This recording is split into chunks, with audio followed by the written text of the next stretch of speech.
อต้อนรับพี่ครับน้องเข้าสู่ช่องพอสอนมาเล่าซึ่งรายการพอสอนมาเล่าจะนำเอาข่าวเกี่ยวกับบ้านศรีวิไลทั้งหมดทั้งมวลมาเล่าสู่พี่สู่น้องเฮาฟังเนาะบ่ว่าจะเป็นทางวงการบันเทิงและก็วงการกีฬาเนาะและก็เรื่องอื่นๆเกี่ยวกับบ้านศรีวิไลเนาะโดยเฉพาะเจาะจงไปที่หนองธิดาลาวนั่นก็คือเป็นข่าวสารที่สำคัญและก็เป็นที่น่าสนใจซึ่งรายการพอสอนมาเล่าในมื้อนี้เนาะพอสอนข้อนอกเรื่องไปเรื่องที่ของน้องมังกรเนาะซึ่งน้องมังกรเองเป็นทายาทของพ่อปู่ศรีวิไลเนาะซึ่งเป็นลูกชายคนเดียวของพ่อปู่ศรีวิไลน้องมังกรนี่ก็ถือว่าเพิ่นเองบ่ได้มักเรื่องดนตรีเนาะก็คือว่าดนตรีบ่มีอยู่ในสายเลือดเพิ่นเลยแกเอาหมดบ่ได้ก็บ่มีเพิ่นว่าซั่นส่วนน้องมังกรนี่ก็เพิ่นว่ามักถึงทางด้านการกีฬาเนาะพี่น้องการกีฬาบ่ว่าจะเป็นการเตะต่อตีบานต่างๆเนาะเพิ่นจะมักไปทางด้านกีฬาแล้วก็มักใส่ธรรมะซึ่งจะแตกต่างจากพ่อกับแม่เนาะ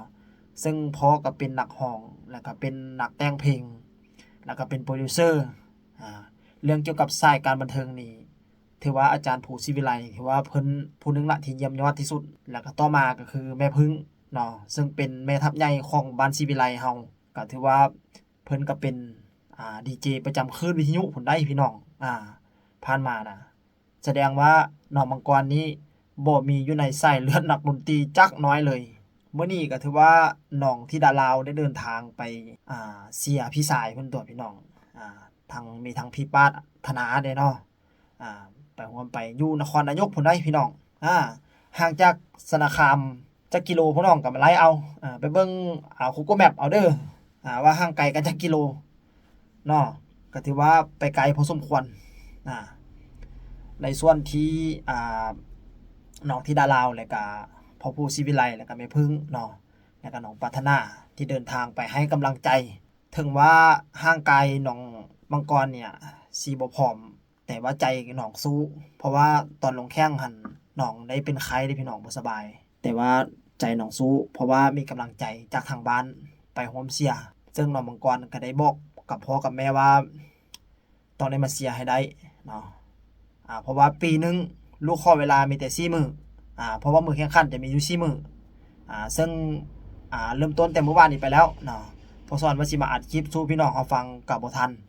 มีแต่ว่ามาบอกข่าวให้พี่น้องเฮาฮู้เนาะเพราะว่า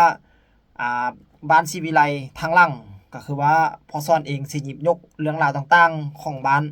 เลยมาบอกสู่พี่น้องเฮาฟังวันนี้ก็เดินทางกันต่อไปที่นครนายกไปหาพี่มังกรนะคะพี่มังกรจะแข่งขันกรีฑานะคะตัวแทนโรงเรียนสาธิตมหาวิทยาลัยมหาสารคามค่ะเป็นกีฬาสาธิตสัมพันธ์เนาะครั้งที่48หรือ48นะคะปีกาย47แม่นค่ะสาธิตสัมพันธ์นะคะปีนี้สาธิตมสวองคลักษ์ค่ะเพิ่นเป็นเจ้าภาพนะคะก็เลยต้องเดินทางมาแข่งที่นครนายกก็คือรวมโรงเรียนสาธิตของมหาวิทยาลัยจากทั่วประเทศนะคะมาทำการแข่งขันกันที่นครนายกค่ะเหนือไต่ออกตกอีสานมาเบิดเลยนะคะทั่วประเทศใช่ค่ะทั่วประเทศเลยนะคะถือว่าพี่มังกรก็เป็นตัวแทนจังหวัดมหาสารคามนะคะตัวแทนสาธิตมหาวิทยาลัยมหาสารคามค่ะในการลงแข่งมีวิ่งผลัดเนาะวิ่งอันนี้มีไหมวิ่งเดี่ยวด้วยไหมวิ่งเดี่ยวด้วยวิ่งผลัดด้วยนะคะเพิ่นเป็นนักวิ่งค่ะเป็นนักกีฬาวิ่งตั้งแต่อยู่อนุบาล1จนถึงปัจจุบันเลยตั้งแต่อายุ2 ขวบครึ่งค่ะเรียนอยู่โรงเรียนได้เหรียญทองตลอดนะคะออกนอกรั้วโรงเรียนมากค่ะมีได้เหรียญเงินอยู่นะคะแต่ตอนนี้ยังไม่ได้ทองสักเหรียญค่ะได้เงินนะคะในแต่เหรียญเงินยังไม่ทันได้ทองเพิ่นปีนี้ก็เลยแบบว่าอัดฉีดไล่แห้งค่ะมีแต่ผู้อัดฉีดมังกรถ้าได้เหรียญทองให้เลย10,000ให้เลย 5,000 ให้เลย 1,000 นะคะลุงพนมเนี่ยบอกว่ามังกรเรียกเอากับลุงเลยถ้ามังกรได้เหรียญทองลุงพนมอยากจะเอาอะไรเรียกมาได้เลยเรียกมาเลยบอกว่าเสียอัดฉีดยังแต่มาบอกร้านเลยค่ะว่าอยากได้อะไรเรียกมาได้เลยขอแค่ได้เหรียญทองมานะคะก็เป็นความน่ารักของคุณลุงคุณป้าคุณพ่อคุณแม่บ้านศรีวิไลค่ะนะคะที่ฮักเอ็นดูไอ้มังกรเพราะว่าไอ้มังกรเพิ่นหัวใจเพิ่นมันบ่มีดนตรีอยู่ทั้งในเลยนะมีแต่กีฬาพ่อเป็นนักร้องเป็นนักแต่งเพลงนะคะเป็นโปรดิวเซอร์ส่วนแม่นี่เป็นนักจัดรายการค่ะลูกออกมา เป็นนักเทศน์ เป็นนักเทศน์ค่ะสวดมนต์นี่เก่งโพดปีเทอมขอบวชอย่างเดียวนะคะแล้วก็เป็นนักกีฬานะคะมักเล่นกีฬาค่ะคันเฮทางดนตรีคือไม่เอาเลยนะคะเพื่อนบอกว่าหนูไม่ชอบคนเยอะว่าซั่นเพื่อนเป็นคนมักสันโดษแน่เป็นคนสมถะชอบอยู่เงียบๆนิ่งๆเป็นเขาเอิ้นว่าผู้บ่าวไทยบ้านของแท้นะมักอยู่น้ำทงน้ำทาขนาดว่า หาใส่เบ็ดใส่กลาง ถ้าเขาในเมืองนี่ได้เทือละข้าวค่ะเป็นห้นๆห้วยๆว่าเป็นตะยูต้องได้ผ้าขันผ้ากับทงหน้าแล้วยิ้มเต็มหน้าละบาดนี้ อยู่ได้เบิ่นมื้อ อยู่ได้เบิดมือขันผ้าอยู่น้ำทงน้ำทาน่ะนะ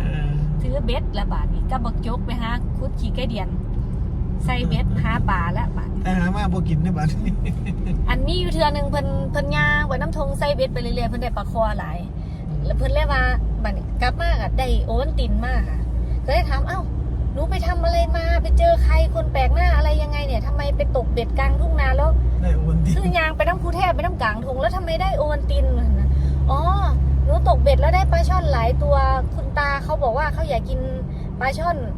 เห็นมันตัวสวยดีเขาก็เลยขอหนู แต่เขาไม่มีเงินซื้อนะแม่เขาก็เลยบอกว่าเอาโอวัลตินแลกปลาได้ไหมหนูก็เลยบอกว่าได้มาแลกกันได้เลยไม่เป็นไรครับมังกรตกไปก็ไม่กินหรอกว่าซันวะนะคะตอนแรกเอาไข่เพิ่นเอาปลาให้เพิ่นซื้อๆเลยว่าซันก็เลยว่างั้นเอาโอวัลตินแลกนะว่าซันว่าเพิ่นก็เลยเอาโอวัลตินให้นะคะโอวัลตินซีซ่องกับปลาคอค่ะโพดบอไปตกเบ็ดได้โอวัลตินนะคะนี่ก็คือไอ้มังกรค่ะก็เลยเป็นสาเหตุว่าหอดย่ามที่เพิ่นแข่งกีฬาค่ะปีนึงจะมี1ครั้งที่จะต้องแข่งระดับประเทศนะคะเพื่อชิงเหรียญเนาะชิงเหรียญเงินเหรียญทองระดับประเทศนะคะปีละครั้งพ่อแม่จะต้องกันเวลาคือวันนี้ถึงวันนี้ห้ามรับงานต้องมาอยู่เป็นกำลังใจให้เพิ่นค่ะ เพราะว่าแค่เขาขอแค่1 ปีขอ แค่ แค่ครั้งเดียว หนึ่งปีขอแค่4 วันก็สำหรับนอกนั้นพ่อกับแม่จะพาน้องไปงานไปทำอะไรไปเลย แต่ว่าวันที่หนูแข่งกีฬาชิงเหรียญทองเนี่ยหนูอยากให้พ่อกับแม่มาดูหนูนะคะก็เลยตรงกันไว้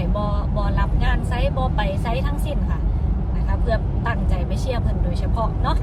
เรื่องราวของน้องมังกรทันจะติดตามกันต่อไปอีกเด้อพี่น้องเด้อในคลิปหนะเพราะว่าน้องลงแข่งอยู่4 มื้อเนาะแล้วสิเป็นจังไดนั่นพอสอนสิมาอัปเดตให้ฟังอีกบัดนึงสำหรับคลิปนี้ก็